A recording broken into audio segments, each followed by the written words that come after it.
This is a time of life where everyone has about every question you could ask, who am I? What should I do with my life? Where do I want to go?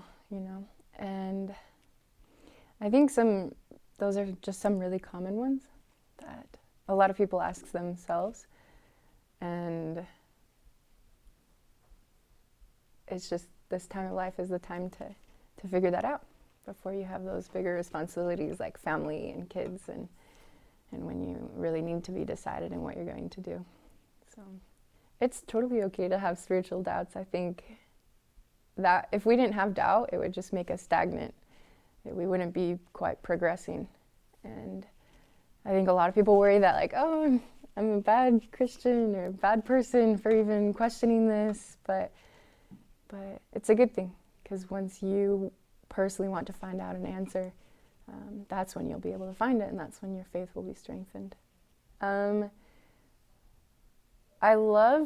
think it was Uchtdorf that said, doubt your doubts before you doubt your faith. And for me,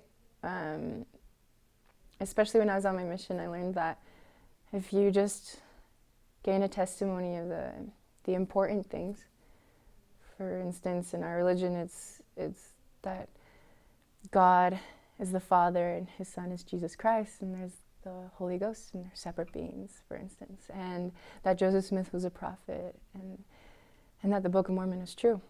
And so I think that when I have those types of bigger doubts about my beliefs, I just try to strengthen those testimonies that I have of those certain key points.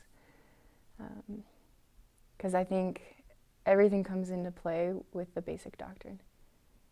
If you want to know something that's a really specific, far-off topic that might be a small thing, but it just kind of itches you, you'll be able to understand it if you just focus on God's love, for instance, or something simpler. I think that's what helps me and what I've seen help other people.